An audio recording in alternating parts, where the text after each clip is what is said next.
ঈমান চলে যাওয়ার 5 নম্বর কারণ হইল ধর্ম নিরপেক্ষতায় বিশ্বাসী হওয়া। ধর্ম নিরপেক্ষতা মানে কি? সহজ বাংলা বোঝেন, যার কোনো ধর্ম নাই, যার কোনো ধর্ম নাই, বলে সে আমলিকও না, বিএনপিও না, জামাতও না, শাসনতন্ত্র আন্দোলনও না, বলে আমি নিরপেক্ষ। আমি কি? নিরপেক্ষ। নিরপেক্ষ মানে কি? যার কোনো দল নাই। ঠিক ধর্মের ক্ষেত্রে নিরপেক্ষ মানে কি? ওর কোনো ধর্ম নাই, ওর কোনো কি নাই? ধর্ম নাই।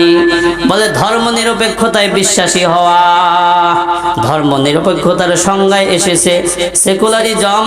ধর্ম নিরপেক্ষতা এমন একটি দর্শন যার বক্তব্য হলো চরিত্র, নৈতিকতা ও শিক্ষা ধর্মীয় নীতির উপর প্রতিষ্ঠিত হতে পারবে না। এ বাবা, চরিত্র, শিক্ষা, নৈতিকতা যদি ধর্মীয় নীতির উপর প্রতিষ্ঠিত না হয় তাহলে তো ওইটা কোনো শিক্ষাই হইবে না। ওইটা কি হবে না?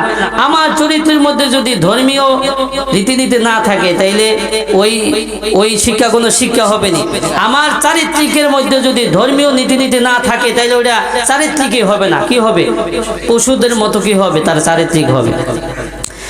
সেকুলারিজম তথা ধর্ম নিরপেক্ষতা সংজ্ঞায় এসেছে ধর্ম নিরপেক্ষতা এমন একটি দর্শন যার বক্তব্য হইল চরিত্র, নৈতিকতা ও শিক্ষা ধর্মীয় নীতির উপর প্রতিষ্ঠিত হতে পারবে না।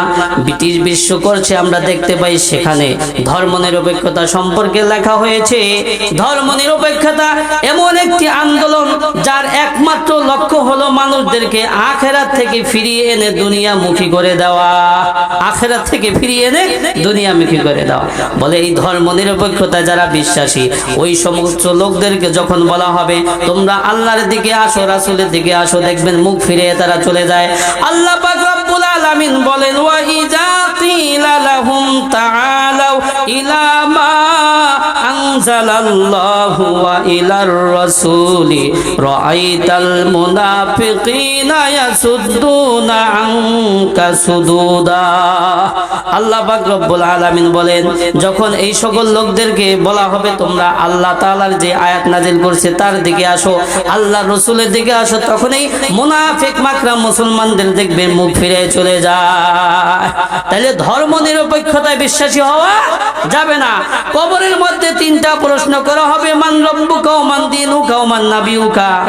তখন ধর্মের ক্ষেত্রে যদি বলি আমি নিরপেক্ষ, ধর্ম নিরপেক্ষতার বিশ্বাসী, মুগুরের বাড়ি একটাও নিচে পড়বে, সব পিঠের উপরে পড়বে। সব কি? পিঠের উপরে পড়বে। এই জন্য যখন কবরের মধ্যে জিজ্ঞাসা করা হবে তোমার দিন কি, তোমার দিন কি, তখন যদি বলি আমি ধর্ম নিরপেক্ষতায় বিশ্বাসী, ধর্ম নিরপেক্ষতায় বিশ্বাসী, তাহলে উপায় নাই। কি নাই? উপায় নাই। তাইলে এইটা যারা বিশ্বাস করে তাদের পক্ষ নেওয়া যাবে না।